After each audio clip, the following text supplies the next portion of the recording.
Okay.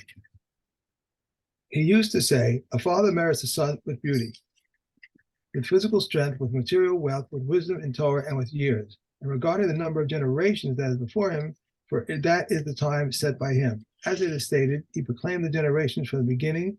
And for although it is stated with regard to the redemption of Egypt, and they will serve them and they will oppress them 400 years, it is also stated, and the fourth generation shall return here. He, Rabbi Akiva, would say, there are 5 things that are of 12 months duration. The judgment of the generation of the flood was administered over a period of 12 months. The judgment of Yov was over 12 months. The judgment of the Egyptians was over 12 months. And the judgment of Gog and his nation Magog in the future to come will occur over a period of 12 months. And the judgment of evildoers in Gehenna endures for 12 months, as it is stated, and it will be for a month to its month. Yochanan ben Nori says the judgment of evildoers takes place from Pesach to Shavuos, as it is stated, from a Sabbath to its Sabbath. In any other parts that convey tumah through Ohel were divided, and one brought the pieces into a house. But those of Harkness rules that the person remains tahor, but the sages rule that he becomes tameh. How so? If one simultaneously touches 2 half olive-sized pieces of nevela, or carries them, or in the case of a corpse, if one touches a half olive-sized piece while he forms a roof over a half olive-sized piece, or if one touches a half olive-sized piece while another half olive-sized piece forms a roof over him, or he forms a roof over 2 half olive-sized pieces, or he forms a roof over 1 half olive-sized piece, while another half olive-sized piece forms a roof over him. In each of these cases, Reb Dosa says, Ben Hokinus rules that the person remains tahor, while the Chachamim rule that he becomes tameh. If one touches a half olive-sized piece of a corpse while something forms a roof over him and over another half olive-sized piece, or if one forms a roof over a half olive-sized piece while something forms a roof over him and over another half olive-sized piece, he remains tahor. Okay. Reb Meir says, even in this case, Reb Dosa rules that the person remains tahor, and the Chachamim rule that he becomes tameh. In every case where a person is subject to tumah from 2 undersized pieces of a corpse, the Chachamim remain that he becomes tameh, except for a combination of a touch and carrying, or carrying and roof. This is the rule, according to the Chachamim. Any 2 associations from the same category render the person tameh, whereas from 2 different categories leave him tahor. Okay. So as we saw in the previous Mishnah, Rav Dosa is lenient on when the tumah is divided, and that was talking about tumas ohel, tumas mace. Okay, and we're going to see that there's a similar ruling, a similar machlokes when it comes to foods. Ochel parod eno mitzaref divrei Rabbi Dosa ben Hakinas. So he says the same thing goes basically. The minimum shear for food tumah is a beitza. So if you have 2 half beitzas in one that are tameh in one tavshil, I think. Well, I mean, it's actually a bit of a machlok, is that whether it's only if it's in a tavshil that Chachamim say they join, or whether it's just having them even if they're sort of dry touching each other, can they be together to convey tumah to something else? So Rav Dosa ben Hakinas says that if you got 2 chatzi baitzim of tameh food, it won't be matame anything else, even if it's inside one tavshil. Okay, but Chachamim omrim mitzaref. No, they join. The tavshil itself joins them together. Just give me a second. I need to quickly send a message to somebody. Okay. Okay. And okay. So another thing where Rabbi Dosa disagrees with the Chachamim is he says that Maaseh Sheni can be redeemed, right? You've got produce. Remember, you separate your produce out and you separate the Maaseh Sheni, and you're supposed to redeem it onto coins. So Rabbi Dosa says you can even redeem it onto an asimon. What's an asimon is an unminted coin. It's not legal tender, but it still has value, right? An asimon, it's got the material value of the metal that it's made of. Okay. And Rabbi Dosa said that's fine for redeeming Maaseh Sheni. V'chachamim orim ein mechalelin. And we have a We have a Stam Mishna actually in Maaseh Sheni that says that you're not allowed to redeem it onto an Asimon. We didn't mention Rabbi Dos's opinion there, but we're mentioning it over here because he does dispute that. Of course, the halach is not like him then. Matbilin yadayim lechatas divrei Rabbi Dosa.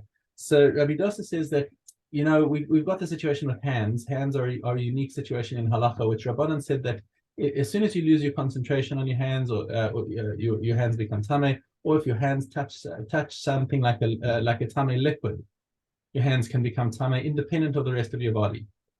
So even if a person walks barefoot through a tameh liquid, he doesn't become tameh. But if his hands touch the tameh liquid, then his hands become tameh. Hands up to his wrist, or up to his wrist. Correct. Up to the wrist.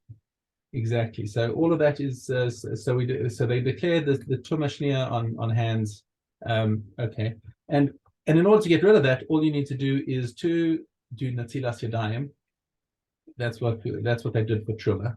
right. Or if you want to eat kodshim, you have to do a tevila of your hands. And everyone agrees with that up until that point. But when you want to handle the meichatas, the paraduma waters, right. Okay, there your whole body has to be tahor, and the chachamim say, okay, we'll see this right now. So matvilin yadayim lechatas. This chatas we're talking about is meichatas. It's the water of the paraduma. And Rabbi Dosa says it's sufficient that if a person's hands are tamei, let him just dip his hands in the mikveh, and now he can handle the meichatas. It's not good enough. He has to go to mikveh himself. His whole body has to go to mikveh because it's an extra stringency when it comes to the meichatas. Okay. Continuing the machlokas, the different things about Rabbi Dosa. So we're talking about the bits that you scrape out of. So we got a truma melon, or some vegetables, the sort of extra vegetables. You know, you take a lettuce and you throw away the outside pieces because they're all withered and whatever. Or you open up a melon and the seeds inside. You don't eat the seeds. You scrape them out, throw them out, and whatever. Now, let's say you've got a Yisrael who's sufficiently hungry that he wants to eat those. Rabbi Dosa Matir Lazarian, he says it's fine. It's offcuts from the truma, not considered truma anymore, and it's mutar for non-kohanim to eat it. So no, it's all. Been the same problem with Shemitah now. If a melon was a Shemitah melon, and you want to do something, right? So it's a similar situation, right? But the kedusha of Shvius is about. It's not that it's asur for somebody to eat it. The issue that we're dealing with in Shemitah is you treating it with respect and not destroying it, not discarding it, but this, the bits of the melon that nobody eats get discarded in any melon. Most people won't eat it, so therefore it's permitted to discard it. And you don't have to worry about, okay, it's Shemitah, we can't throw it away, whatever. It would be worthy, put it into a Shemitah bin if you want to, but the same with watermelon. Same thing like if you have a Shemitah carrot, you peel the carrot. Nobody eats the bits of the carrot, right, that you peel off, so you're allowed to throw that straight in the bin. But if you peel a cucumber, people do eat the skin of cucumbers. So if you peel a cucumber, those skins are still got kedusha shvius, and you can't just throw them away. But are carrots and cucumbers still Shemitah now? No. All right, don't get me confused. I'm talking about like at the beginning of the Shemitah, like right after Rosh Hashanah, you'll have right. What's the based in cucumbers and carrots and things. I wanted to get kiwi, but the fruit man said to me that he can't sell them because they're Shemitah. The kiwis. Right. You can't deal in them. You've got to have an otter based in to get them correct. Right, but there's really nothing that you wouldn't eat. Do people eat the fuzzy part? No, the fuzzy part. Nobody eats the fuzzy part. No. No, so you would have to peel it and then save it. Right. I like kiwis. I haven't had any yet. But the fuzzy part of the kiwi, once you peel it, the peel you can discard. Nobody eats it. unless there's a significant amount of fruit on the inside that somebody would actually like, chew. You don't have to save the fuzzy part. I thought No, you did. no, it's not Oh. edible. If it's not edible, then you don't have to save it. Okay. I'm gonna get some. The same would go for oranges. I mean, there are lots of Shemitah oranges on the market now. I can't even. If you peel the oranges, people don't eat orange skin. I mean, okay, so some Michiganders, take orange peels and coat them with chocolate and say yum yum yum. But that's like, you don't go by the minority of people. You go by the majority, and most people don't eat orange peels. Right, I don't eat orange peels. Okay. I'm gonna get some kiwi today. All right. So back to I can't eat oranges, by the way. I can't eat oranges. I can't eat oranges. I can't eat any of the citrus fruits. all the acid things. Yeah. Acid. Okay, the insides are melons, and that which is cut. Okay, so right, so Rabbi Dosa, so now switching back into the situation of Truma, those offcuts that would be mutter for if they were Shemitah, you'd be mutter to throw them away. And Rabbi Dosa says probably for the same reason that now it's mutter for non-Kohanim to eat them. But Chachamim say no, it's still called Truma. Okay. Now switching context right in the middle of the Mishnah, we're talking about Reshit Hagez. When there's a mitzvah of taking the first. Remember, we learned this in Chulin. The first shearings of the sheep, you got to give a gift to the Kohen. Right. Okay. So Chamesh Achelos Gezuzos Mane Upras. So he says, so you need 5 sheep that have been sheared for yielding a quantity of 2.5. Sorry, where's it now? Just get that exactly right. Okay,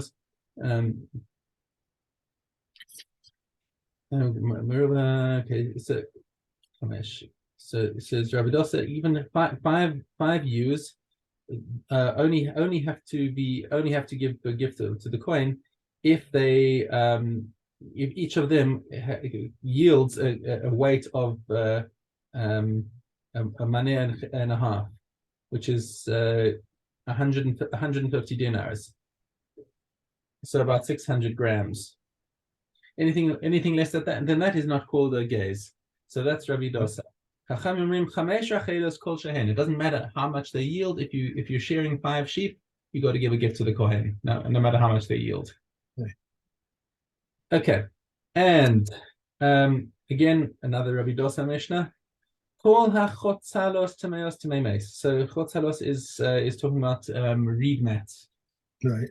Okay, when they've got some kind of receptacle around them, they've got a frame around them. So Rabbi Dosa says, okay, so they've got some kind of receptacle, and therefore they are susceptible to mace tumor. But he doesn't feel like they're all made for sitting on, and therefore he doesn't mention them being midras. Mace is more lenient than midras because midras can become tamei just from a zav standing on them, even if he doesn't touch them. Oh, but the Kohanim say they do. No, the Chachamim says midras. Right. As Zav stands on these things, they get midras tuna. Okay, switch context again. Kola kleos tahoros. Any loosely woven objects are tahor chutz mishel galgilion, which is a kind of a belt. Diva Rabbi Dosa. So because things have a loose weave, Rabbi Dosa says they don't have the shame of a beged, and therefore they're not susceptible to tumah, except for this kind of a belt which is susceptible to tumah. Everything is susceptible to tumah. You can make even that loose weave is still susceptible to tumah, except for this tamarim thing. These weaves. What is the specific case? Okay,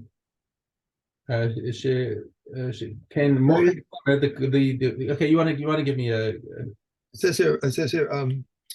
The Kohanim say all braided threads are capable of becoming tamei, except for those of the cord used by wool dealers. Right, the cord used by wool dealers, because these are just considered like strings. They're not a they're not a beged, so therefore it's not susceptible.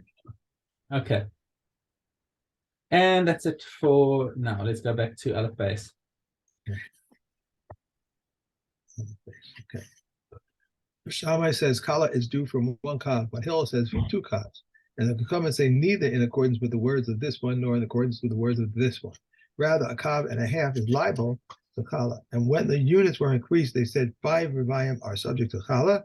Rabbi Yossi says 5 revayim are exempt. 5 plus are liable. Hillel says a full hint of drawn water disqualifies a mikveh that is incomplete. Hillel chose the above wording only because the person is required to speak in the language of his teacher. But Shammai says 9 kavs. And the Kagaman say neither in accordance with the words of this one, nor in accordance with that words of that one. Rather, the matter was in dispute until 2 weavers came from the dung gate of Yerushalayim, and they testified in the name of Shmaya and Avitalad that 3 lugam of drawn water would qualify a mikveh, and the sages upheld their words. And why do we mention the words of Shammai and Hillel for nothing? In order to teach future generations that a person should not stand by his opinion, for even the patriarchs of the world did not stand by their words. Okay. Marcos, Aleph Ches.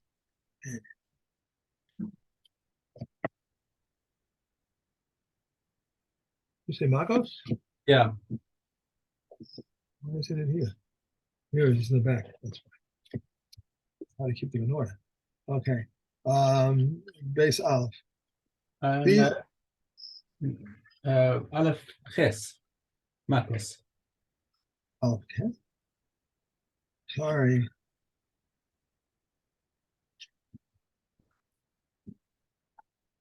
My cat is making me crazy. He cries all day long. Just wants to be held. I think he's colicky. That's all. Okay, just as with 2, if one of them is found to be a kinsman or a disqualified witness, their testimony is void. So too with 3. If one of them is found to be a kinsman or a disqualified witness, their testimony is void. How do we know that this is so? Even for 100, to teach this is it states witnesses.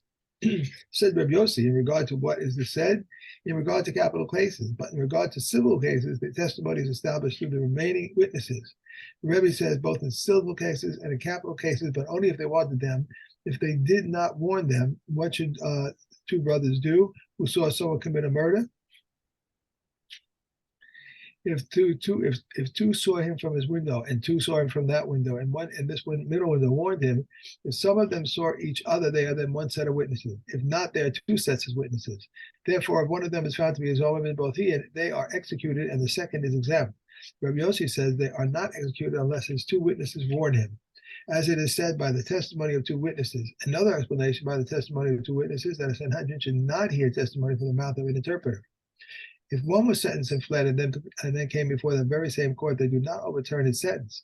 Whenever 2 stand up and declare, we testify concerning so and so that he was sentenced in so and so's court, and in so and so's were his witnesses, he's executed. Sanhedrin functions both in the Holy Land and outside the Holy Land. A Sanhedrin that executes once in the cemetery is called a destroyer. The Elazar ben Azariah says once in 70 years. The Tarfon says, and the previous says, had we been on a Sanhedrin, 1 person would never have been executed. Rabbi Shimon ben Gamliel says that 2 would have been increased in the number of murders in Israel. Yeah. Okay. Kama. Kama.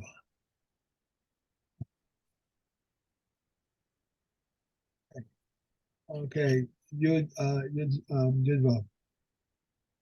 If one robs another or borrows from him or deposits something from him in a settled region, he may not return to him in the wilderness on condition that he was going out to the wilderness. He may return it to him in the wilderness. If one says to another, I robbed you, let me, or you deposited with me, but I did not know whether I returned it or to you or whether I did not return it to you, he is obligated to pay. But if he says to him, I do not know whether I robbed you, whether you met me or whether you deposited with me, he is exempt from paying. If one steals a lamb from the flock and returns it and it dies or it is stolen, he was responsible for it. If the owners were aware neither of the theft nor of its return, and they compounded the flock and it was complete, he is exempt. Okay. That's it. And tomorrow we're going to move on to Bava Metzia. Okay, well, let's see it. Okay, we have Megillah. Coming up soon. We have Gimel Hay. On Pesach, we read the portion of the festivals in Leviticus. On Shavuos, we read the portion of the 7 weeks. On Rosh Hashanah, we read the portion of the 7th month. And on the first day, on Yom Kippur, we read the portion of after the death. On the first day of the festival, we read the portion of the festivals in Leviticus, and on all the remaining days of the festival, we read the portion of the sacrifices of the festival. On the 8th day of Hanukkah, we read the portion of the princes. On Purim, we read the portion of Amalekam. On Rosh Chodesh, we read the portion of Anya Numons. And on Mamados, we read the portion of the creation. On public fast, we read the portion of the blessings and, of course, curses. We may not interrupt the reading of the curses. Therefore, one person reads them in their entirety. On Mondays, Thursdays, and at Mincha on the Sabbath, we read the regular order of portions, but this reading was not taken into account. And as it is said, and Moses declared the appointed seasons of his son Shem to the children of Israel, the precept that each portion should be read at the appropriate time. One who reads the Megillah may stand or sit. One person reads it, or two read it if they have fulfilled their obligation. Does that mean two read it, two separate portions, or they read it at the same time together? No. It's got to be one voice at a time. But Okay. if somebody stops in the middle and somebody else takes over, that's also fine. Okay. Whether they're accustomed to recite a blessing. Wait, hold on. I'm just looking at the commentary here. It says if two people read it, if two people read it simultaneously. Even though, so Patty says, so the people who listen, even though normally two voices are not heard properly, when it comes to Megillah, since it is dear to them, they are paying attention to the Kriya and listening properly. But with Torah, it's not allowed to do that. I mean, you're still not allowed to do it, but diavad with Megillah, you actually ought to say. Interesting. Okay, I've forgotten that one. Where they are accustomed to recite a blessing, afterward one should recite the blessing. Where the custom is not to recite the blessing, they should not recite the blessing. On Monday and Thursday and Shabbos afternoon, we people read the Torah, and we may not decrease nor add to them, and we do not conclude the reading with the section from the prophets. The one who commences and the one who concludes the reading of the Torah respectively recite the blessings said before and after it. Right. So that was the old minhag that they used to have of only the first person says the first bracha, and the last person says the last bracha, and nobody in between says any brachas. Obviously, our minhag now is that every person who reads says both before and after. Okay, kilayim. I took out my kilayim. Get it down. Come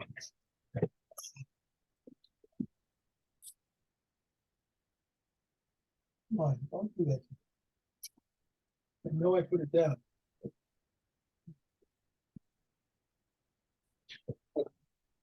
All right, so in Kilayim Aleph Daled, so we're talking about different species that are and aren't Kilayim with each other. Agasim Christomelin, so that's pairs and kind of I'm not sure how to translate Christomelin, but it's another kind of thing. Parishim, I think, are quinces, and Uzradin is another kind of